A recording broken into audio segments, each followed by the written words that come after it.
TVC ప్రేక్షకులకు నమస్కారం. నేటి వార్తలకు స్వాగతం. కాంగ్రెస్ ప్రభుత్వం ప్రతిష్టాత్మకంగా ప్రవేశపెట్టిన ఉచిత సన్నబియ్యం పంపిణీ పథకాన్ని పాత మంచిర్యాలలో జిల్లా కాంగ్రెస్ అధ్యక్షురాలు కొక్కిరాల సురేఖ ప్రారంభించారు. మంగళవారం రాష్ట్ర వ్యాప్తంగా తెల్ల రేషన్ గ్రహీతలకు సన్నబియ్యం పంపిణీ పథకం వర్తింపజేశారు. పూజా కార్యక్రమాలు చేసి సన్నబియ్యాన్ని కార్డు గ్రహీతలకు సురేఖ పంపిణీ చేశారు. ప్రతి రేషన్ దుకాణాల్లో కాంగ్రెస్ శ్రేణులు దగ్గరుండి బియ్యాన్ని పంపిణీ చేశారు. రేషన్ దుకాణం ముందు ముఖ్యమంత్రి రేవంత్ రెడ్డి, ఎమ్మెల్యే కొక్కిరాల ప్రేమసాగర్ రావు చిత్రపటాలతో కూడిన ఫ్లెక్సీలు ఏర్పాటు చేశారు. ఈ సందర్భంగా కొక్కిరాల సురేఖ మాట్లాడుతూ కాంగ్రెస్ ప్రభుత్వం ప్రజల పక్షపాతి అని అన్నారు. ఒక్కో ప్రజాహిత పథకాన్ని అమలు చేస్తున్నట్లు తెలిపారు. ఉచిత కరెంట్, ఉచితంగా మహిళలకు బస్సు ప్రయాణం, రైతులకు రుణమాఫీ, రైతు బంధు, 500 రూపాయలకు వంట గ్యాస్ సబ్సిడీ తదితర పథకాలు అమలు చేసి ప్రజలకు మరింత చేరువవుతున్నట్లు చెప్పారు.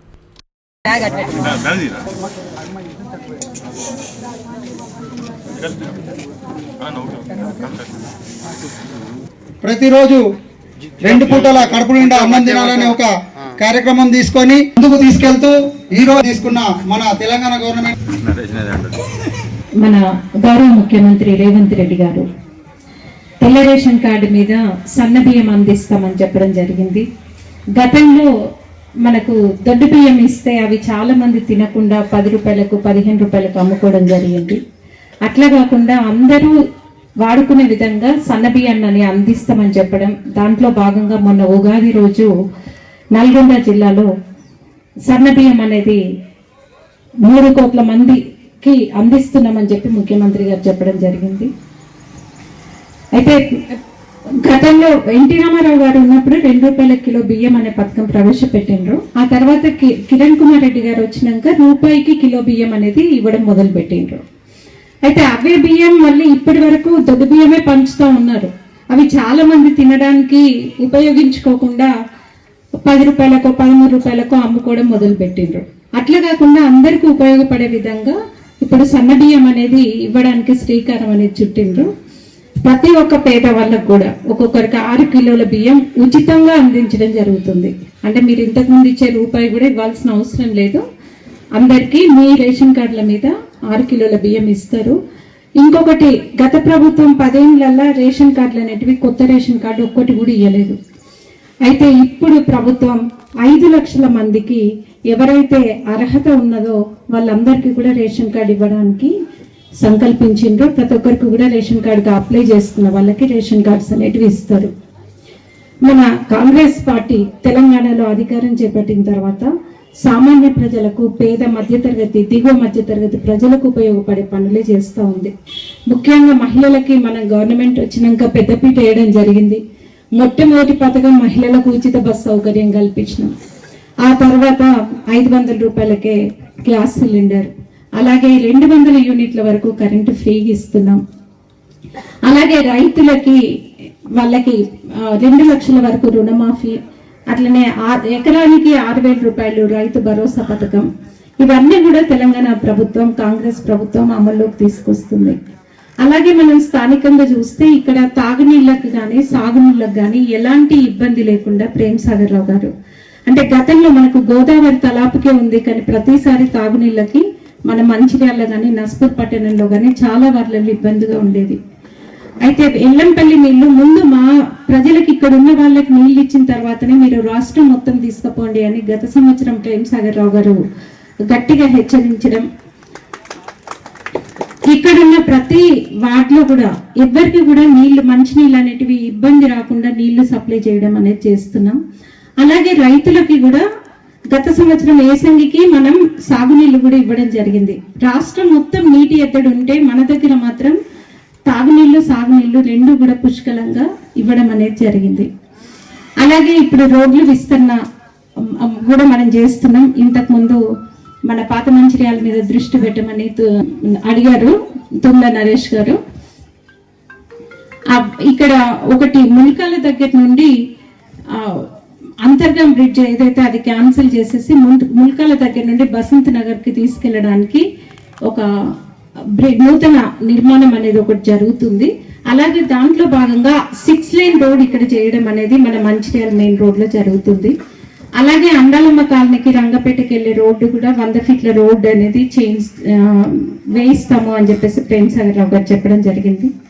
అలాగే రాళ్లవాగు బ్రిడ్జ్ ఏదైతే ఉందో అది కూడా లేకుండా చాలా ఇబ్బంది పడుతున్నారు. రాళ్లవాగు బ్రిడ్జ్ నిర్మాణం కూడా చేయడం జరుగుతుంది.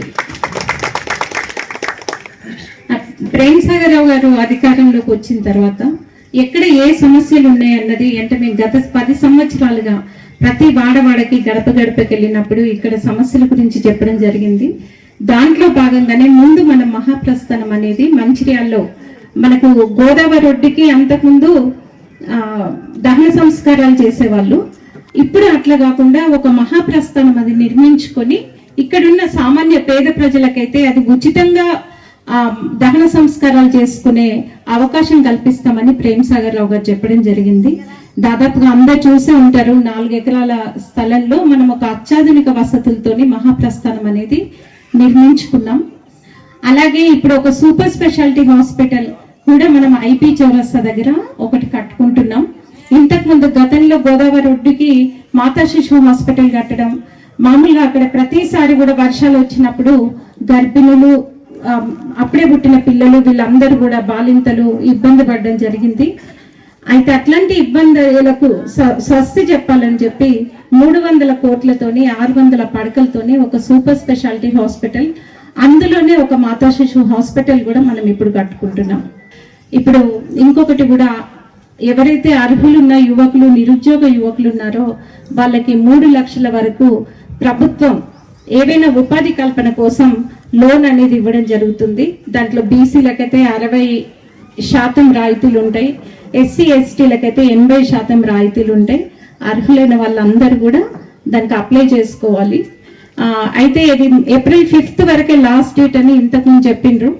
అయితే ప్రేమ్సాగర్ రావు గారు చాలా మందికి కూడా రేషన్ కార్డులు లేక కుల ధృవీకరణ సర్టిఫికేట్లు కానీ ఇన్కమ్ సర్టిఫికేట్లు కానీ తీసుకోవడానికి లేట్ అవుతుందన్న ఉద్దేశంతో ప్రభుత్వ పెద్దల దృష్టికి తీసుకురావడం, అలాగే బట్టి విక్రమార్క గారు ఏప్రిల్ 14 వరకు మీరు అందరు కూడా అప్లై చేసుకోవచ్చు అని చెప్పడం జరిగింది. అంటే సాధ్యమైనంత వరకు ఉద్యోగ ఉపాధి కల్పన అనేది పేద మధ్యతరగతి వర్గాల వారికి అందించాలి అన్న ఉద్దేశంతోనే ప్రభుత్వం పథకాలన్నిటివి చేపడుతుంది. మేము కాంగ్రెస్ ప్రభుత్వం ప్రజా సంక్షేమానికే పనిచేస్తుంది. ముఖ్యంగా ప్రేమ్సాగర్ రావు గారు మీ అందరికి పెద్ద ఎత్తున ఆయనకు భారీ మెజార్టీ ఇచ్చి మీరు గెలిపించిండ్రు. మీ రుణం తీర్చుకోవడం కోసం మేము ఉన్నంత కాలం పనిచేస్తామని చెప్పి ఈ సందర్భంగా 2024-25 ఆర్థిక సంవత్సరంలో శ్రీరాంపూర్ ఏరియాలో 92% ఉత్పత్తి సాధించినట్లు జీఎం శ్రీనివాస్ తెలిపారు. శ్రీరాంపూర్ జీఎం కార్యాలయంలోని సమావేశ మందిరంలో ఏర్పాటు చేసిన విలేకరుల సమావేశంలో ఆయన పాల్గొని మార్చి నెల ఉత్పత్తితో పాటు గత ఆర్థిక సంవత్సరం ఉత్పత్తి వివరాలను వెల్లడించారు. మార్చి నెలలో అండర్ గ్రౌండ్ గనుల్లో 95%, శ్రీరాంపూర్ ఓసీపీలో 168%, ఇందారం ఓసీపీలో 152% సాధించడం జరిగిందని, 2024-25 ఆర్థిక సంవత్సరంలో అండర్ గ్రౌండ్ గనుల్లో 90%, శ్రీరాంపూర్ ఓసీపీలో 113%, ఇందారం ఓసీపీలో 49% బొగ్గు ఉత్పత్తి సాధించినట్లు ఆయన వివరించారు. ఈ ఆర్థిక సంవత్సరం సాధించిన అత్యధిక ఉత్పత్తి వివరాలు వెల్లడించారు. 2025-26 ఆర్థిక సంవత్సరంలో ఏరియాలోని SRP1, RK6 గనులు మూతపడనున్నట్లు చెప్పారు. గత ఆర్థిక సంవత్సరంలో పెద్దగా ప్రమాదాలు జరగలేదని తెలిపారు. 3784 మందికి కారుణ్య నియామక పత్రాలు అందజేయడం జరిగిందన్నారు. కొత్త ఆర్థిక సంవత్సరంలో శ్రీరాంపూర్ ఏరియాకు 65,16,000 టన్నుల బొగ్గు ఉత్పత్తి లక్ష్యాన్ని యాజమాన్యం నిర్దేశించినట్లు చెప్పారు. కార్మికులు, అధికారులు సమిష్టి కృషితో ప్రమాదాలు లేకుండా నిర్దేశిత ఉత్పత్తి లక్ష్యాలు సాధించాలని ఆయన కోరారు. ఈ సమావేశంలో SO2 GM Satyanarayana, DGM personal Aravind Rao, IED DGM చిరంజీవులు, DYPM కాంతారావు తదితరులు పాల్గొన్నారు. 2024-25 సంవత్సరంలో శ్రీరాంపూర్ ఏరియా 63,10,000 టన్నులకు గాను 57,86,000 ఉత్పత్తిని సాధించి 92%తో ఉంది. అట్లాగే ఓపెన్ కాస్ట్లో SRPOC 113%తో 100% సాధించింది. అట్లాగే భూగర్భ గనులలో RK6 మెయిన్ 106%, తర్వాత RK న్యూటెక్ మెయిన్ 107%తో ఏరియాలో 3 మైన్లు కూడా 100% సాధించి ముందంజలో ఉన్నాయి. ఈ సందర్భంగా అక్కడ పనిచేస్తున్నటువంటి అధికారులు, ఉద్యోగులందరికీ కూడా నేను అభినందనలు తెలియజేస్తూ ఉన్నాను. శ్రీరాంపూర్ ఏరియాకి సాధించినట్టు ఉత్పత్తి లక్ష్యాన్ని మరి 92% సాధించినందుకు అందరినీ అభినందిస్తూ ఈ కొత్త ఆర్థిక సంవత్సరంలో 2025-26 సంవత్సరంలో ఏరియాకు నిర్దేశించినటువంటి 65 లక్షల మరి 16,000 టన్నుల్ని తప్పకుండా సాధిస్తామనే రక్షణతో కూడి తప్పకుండా సాధిస్తామనే నమ్మకం ఉంది. మరి ఈ ఉత్పత్తి సాధనలో అందరూ కూడా సరైన ప్రణాళికలతో తర్వాత సరైన ఎగ్జిక్యూషన్తో మరి ముందుకెళ్లాలని ఈ సందర్భంగా అధికారులు ఉద్యోగులందరినీ కూడా కోరడమైనది. ఈ సంవత్సరం మరి అండర్గ్రౌండ్ మైన్స్లలో RK6 మైన్ అనేది 4 నెలలు తర్వాత మళ్ళీ బంద్ అయ్యే అవకాశం ఉంది. సో ఇక్కడ మిగిలిన మ్యాన్ పవర్ని ఏరియాలని అడ్జస్ట్ చేయడం జరుగుతుంది. ఏరియాలో మ్యాన్ పవర్ రిక్వైర్మెంట్ ఉంది కాబట్టి వాళ్ళని ఇక్కడే మిగతా మైన్లలో అవసరం అన్న SRP 3Aలో అట్లాగే ఇందారం 1Aలో కూడా అడ్జస్ట్ చేయడం జరుగుతుంది. సో మరొకసారి ఈ సంవత్సరం ఉత్పత్తి లక్ష్య సాధన చేసినటువంటి మైన్స్ ఉద్యోగులందరినీ కూడా అభినందిస్తూ ముగిస్తాను. Thank you. ప్రజాపాలనలో భాగంగా మంగళవారం పాత గర్మిల్లాలోని ప్రభుత్వ చౌక దుకాణాల్లో సన్నబియ్యం పథకాన్ని ప్రారంభించారు. ఎమ్మెల్యే కొక్కిరాల ప్రేమ్సాగర్రావు సూచనల మేరకు సన్నబియ్యం పంపిణీ కార్యక్రమంలో కాంగ్రెస్ నేతలు పాల్గొన్నారు. ఎమ్మెల్యేకు ముఖ్యమంత్రి రేవంత్ రెడ్డి, ఉప ముఖ్యమంత్రి బట్టి విక్రమార్క, మంత్రి ఉత్తమ్ కుమార్ రెడ్డిలకు కృతజ్ఞతలు తెలిపారు. ఈ కార్యక్రమంలో మాజీ కౌన్సిలర్ వంగపల్లి అనితా రవీందర్రావు, హేమలత, రఘు, రవి తదితరులు పాల్గొన్నారు.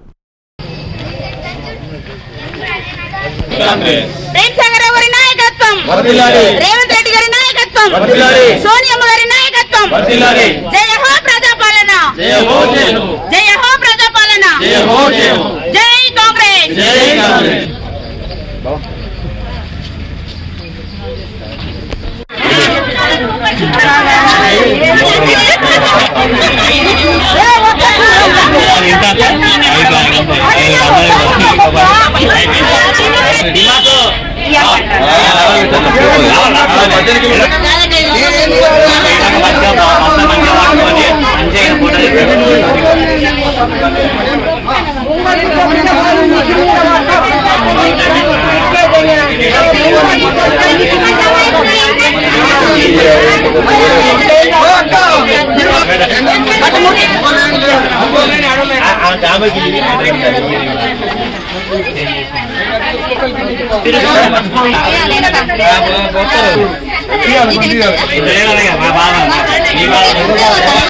తెలంగాణ కాంగ్రెస్ ప్రభుత్వం ప్రతిష్టాత్మకంగా చేపట్టిన తెల్ల రేషన్ కార్డు లబ్ధిదారులకు సన్నబియ్యం పోసే కార్యక్రమం మంచిర్యాల ఎమ్మెల్యే కొక్కిరాల ప్రేమ్సాగర్రావు గారి ఆదేశానుసారం ప్రారంభించారు.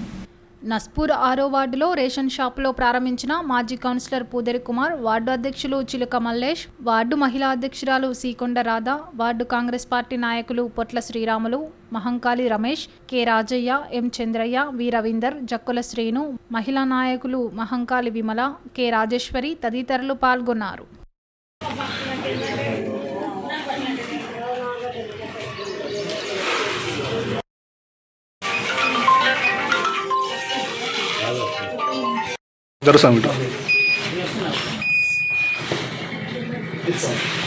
సురేఖమ్మ, జై ప్రేమ్సాగర్రావు. ప్రభుత్వం గౌరవనీయులు ఏఐసిసి అధ్యక్షురాలు సోనియా గాంధీ గారు, రాహుల్ గాంధీ గారు, అదేవిధంగా రాష్ట్ర ముఖ్యమంత్రి వర్యులు రేవంత్ రెడ్డి గారు, ఉప ముఖ్యమంత్రి వర్యులు బట్టి విక్రమార్క గారు, మంత్రివర్గం అందరూ కూడా ఈ రోజు నుండి పేదలకు తెల్ల కార్డున్న పేదలకు అందరికీ కూడా సన్నబియ్యాన్ని ఇచ్చే కార్యక్రమాన్ని తీసుకోవడం జరుగుతుంది. అందులో భాగంగానే మంచిర్యాల శాసనసభ్యులు కొక్కిరాల ప్రేమ్సాగర్రావు గారు, అదేవిధంగా DCC అధ్యక్షురాలు సురేఖమ్మ గారి ఆదేశానుసారం నస్పూర్ మున్సిపాలిటీ పరిధిలోని 6వ వార్డులో ఈరోజు సన్నబియ్యం కార్యక్రమాన్ని ప్రారంభించడం జరిగింది. ఈ యొక్క కార్యక్రమానికి వచ్చినటువంటి లబ్ధిదారులకు, అదేవిధంగా కాంగ్రెస్ పార్టీ నాయకులకు, మహిళా నాయకురాలకు అందరికీ కూడా ధన్యవాదాలు తెలియజేస్తూ, ఏదైతే ఎమ్మెల్యే గారు మంచిర్యాల నియోజకవర్గాన్ని ఒక మంచి సుందరవనంగా తీర్చిదిద్దడానికి ఎన్నో కార్యక్రమాలు చేపడుతున్నారు.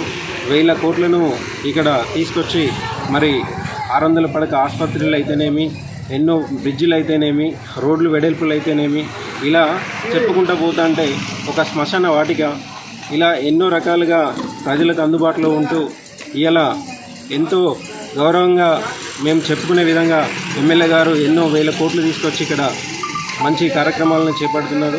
మరి రానున్న రోజులలో కూడా కాంగ్రెస్ ప్రభుత్వం నుండి ప్రజలకు అందరికీ కూడా అందుబాటులో ఉండే విధంగా మేము పనిచేస్తామని తెలియజేస్తూ, శ్రీరామనవమి సందర్భంగా శ్రీరాంపూర్ కాలనీ అభయాంజనేయ స్వామి ఆలయంలో నవరాత్రి ఉత్సవాలు వైభవంగా జరుగుతున్నాయి.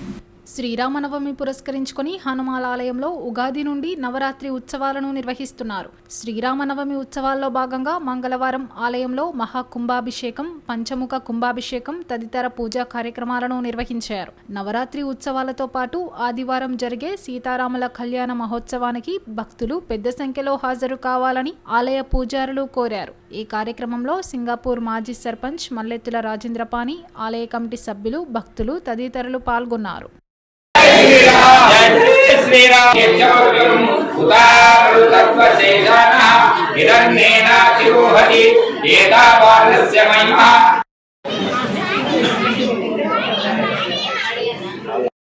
ప్రతి సంవత్సరం వల్లనే ఈ సంవత్సరం కూడా విశ్వావసునామ సంవత్సరంలో ఉగాది మొదలు దశమి, శ్రీరామనవమి దశమి వరకు మన ఆలయంలో శ్రీరాంపూర్ కాలనీలో గల ఆంజనేయ స్వామి దేవాలయంలో నవరాత్రి ఉత్సవములు జరుగుతున్నవి.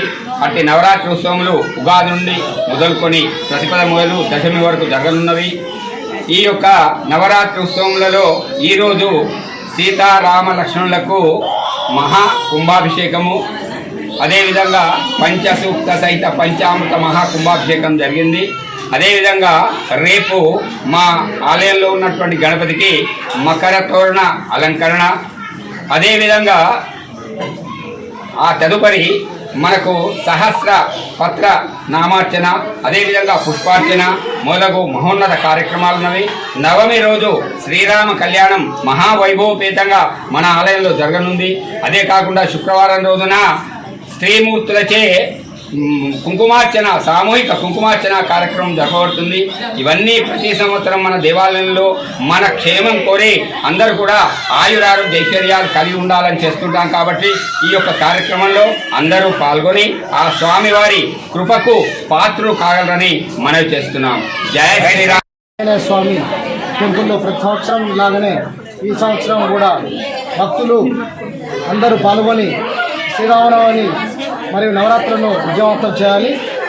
ధన రూపేణ, వస్తు రూపేణ అందరూ సహకరించగలరని కోరుచున్నాం. జై హనుమాన్, జై శ్రీరామ్. రాష్ట్ర ప్రభుత్వం ప్రతిష్టాత్మకంగా చేపట్టిన సన్నబియ్యం పథకాన్ని రామకృష్ణాపూర్ పట్టణంలో కాంగ్రెస్ నాయకులు ప్రారంభించారు. స్థానిక శివాజీనగర్, జ్యోతినగర్, అమరావతి గ్రామంలో ఉన్నటువంటి రేషన్ దుకాణాల్లో లబ్ధిదారులకు సన్నబియ్యం అందజేశారు. ఈ సందర్భంగా నాయకులు మాట్లాడుతూ ప్రతి పేదవాడు సన్నబియ్యం కడుపు నిండా తినాలన్న నిర్ణయం తీసుకున్న ముఖ్యమంత్రి రేవంత్ రెడ్డికి కృతజ్ఞతలు తెలిపారు. రాష్ట్రంలో రేషన్ కార్డు కలిగి ఉన్న ప్రతి ఒక్కరికి సన్నబియ్యం అందజేయడం జరుగుతుందని వారు పేర్కొన్నారు. కాగా ప్రభుత్వం ప్రవేశపెట్టిన సన్నబియ్యం పథకాన్ని ప్రభుత్వ అధికారులు లేదా ప్రజాప్రతినిధులు లాంఛనంగా ప్రారంభించాల్సింది పోయి కాంగ్రెస్ నాయకులు ప్రారంభించడం ఏమిటని స్థానిక ప్రజలు ప్రశ్నిస్తున్నారు. ఈ కార్యక్రమంలో పట్టణ అధ్యక్షుడు పల్లెరాజు, జిల్లా అధికార ప్రతినిధి శ్రీనివాస్, గాండ్ల సమ్మయ్య, మహంకాళి శ్రీనివాస్, సాగర్ రెడ్డి, గోపురాజం, కళ్యాణ్, కనకరాజు, సుధాకర్, వేణు, సంపత్, తిరుపతి, రవి, సురేష్, రవీందర్ తదితరులు పాల్గొన్నారు.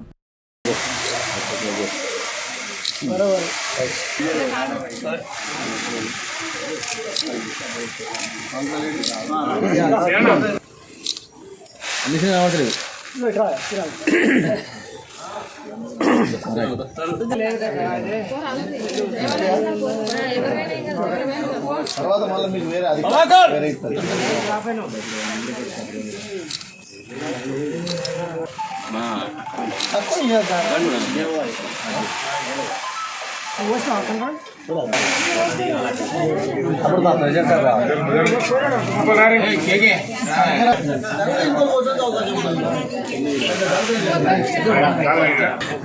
తెలంగాణ రాష్ట్రంలో సుదినం మొన్న ఉగాది పండుగ రోజున హుజూర్ నగర్లో 14 నెలల క్రితం కొలువుదీరిన తెలంగాణ ప్రజాప్రభుత్వం మరొక కలికితు రాయిగా పేద ప్రజలకు సన్నబియ్యాన్ని పంపిణీ కార్యక్రమాన్ని ప్రారంభించడం జరిగింది. ఈ 14 నెలల కాలం లోపల అనేకమైనటువంటి సంక్షేమ పథకాలతో తెలంగాణ రాష్ట్రం కాంగ్రెస్ ప్రభుత్వం అభివృద్ధి దిశగా అడుగులు వేస్తూ ఉన్నది.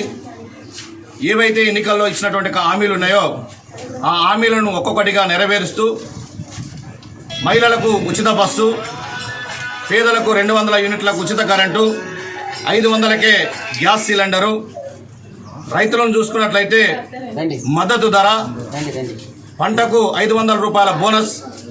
అదే కాకుండా 10 సంవత్సరాలుగా బీఆర్ఎస్ ప్రభుత్వం చేయనటువంటి యొక్క రైతు రుణమాఫీ 25,000 కోట్ల వరకు రైతు రుణమాఫీ చేసినటువంటి ఒక ఘనత కాంగ్రెస్ ప్రభుత్వాన్ని అని చెప్పేసి తెలియజేస్తా ఉన్నాం.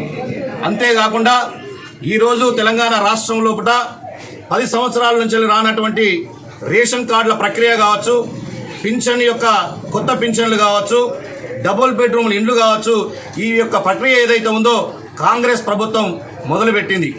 మరికొన్ని రోజుల లోపల ఇక్కడ ఉన్నటువంటి ఒక పేద ప్రజలకు డబుల్ బెడ్రూమ్ ఇల్లు పంపిణీ చేసేటువంటి ఒక కార్యక్రమాన్ని స్థానిక ఎమ్మెల్యే వివేక్ వెంకటస్వామి గారు చేపట్టబోతా ఉన్నారు. చెన్నూరు ఎమ్మెల్యేగా వివేక్ వెంకటస్వామి గారు గెలిచిన తర్వాత చెన్నూరు నియోజకవర్గం లోపల తాగునీటికి, సాగునీటికి, డ్రైనేజ్ వ్యవస్థను, రోడ్ల వ్యవస్థను, నగర సుందరీకరణ పేరిట అనేక నిధులతోని వారు అభివృద్ధి లోపల ముందడుగు వేస్తూ ఉన్నారు. స్థానికంగా రామకృష్ణాపూర్ లోపల ఈ నెల లోపల మన ఫ్లైఓవర్ ఏదైతే ఉందో దశాబ్దాల కళ, ఆనాడు 2009లో ఎంపీగా ఉన్నటువంటి వివేక్ వెంకటస్వామి గారు శాంక్షన్ చేయించినటువంటి ఒక బ్రిడ్జ్ ఏదైతే ఉందో ఆర్ఓవి బ్రిడ్జ్ గత పాలక యొక్క కాలంలో అదంతా నిర్లక్ష్యానికి గురైపోయి ఇప్పటి వరకు కూడా పూర్తి కాలేదు. ఎప్పుడైతే ఎమ్మెల్యేగా వివేక్ వెంకటస్వామి గారు గెలుపొందారో నాటి నుంచి ఆ యొక్క పనులు అనేటువంటి చకచకా నడిచిపోయి ఈ నెల లోపల అందుబాటులోకి తీసుకొచ్చేటువంటి ఒక ప్రయత్నం చేస్తామని చెప్పేసి ఈ సందర్భంగా తెలియజేస్తా ఉన్నాం. గత కొద్ది కాలం లోపల ఏవైతే 76 జీవో లోపల పేరిట కొన్ని ఇల్లు ఏవైతే పట్టాలు రాలేదో ఆ పట్టాలు కూడా సింగరేణి యాజమాన్యంతో కాంగ్రెస్ ప్రభుత్వం ఏవైతే ముఖ్యమంత్రి గారు ఉన్నారో ముఖ్యమంత్రి గారితో కూడా మాట్లాడి ఖచ్చితంగా పట్టాలు ఇప్పించేటువంటి ఒక కార్యక్రమాన్ని కూడా చేసేటువంటి ఒక పని లోపల మన ఎమ్మెల్యే గారు ఉన్నారని చెప్పేసి అని తెలియజేస్తా ఉన్నాం. రాష్ట్ర ముఖ్యమంత్రి ఉగాది పర్వదినాన ముఖ్యమంత్రి గారు ఈ సన్నబియ్యం అందరికీ పంపిణీ చేయాలనే ఉద్దేశంతో ఏదైతే పేద విద్యార్థులు దొడ్డు బియ్యం తినలేక ఇబ్బంది పడుతున్నారు అది దృష్టిలో పెట్టుకొని ఉగాది రోజు ప్రారంభం చేయడం జరిగింది. అదేవిధంగా చెన్నూరు శాసనసభ్యులు డాక్టర్ వివేక్ వెంకటస్వామి ఆదేశాల మేరకు ఈరోజు రామకృష్ణాపురంలో కూడా ప్రారంభం చేయడం జరుగుతుంది. అదే కాకుండా యువత దృష్టిలో పెట్టుకొని రాజీవ్ యువ వికాస్ అని లోన్స్ కూడా చేయడం జరుగుతుంది. ఇది అందరూ కూడా అప్లై చేసుకోవాలని తెలియజేస్తున్నాను. నేటి ఎస్ఎండిసి న్యూస్ ఇంతటితో సమాప్తం. తిరిగి ప్రసారం అయ్యే ఎస్ఎండిసి న్యూస్లో మళ్ళీ కలుద్దాం. అంతవరకు సెలవు. నమస్కారం.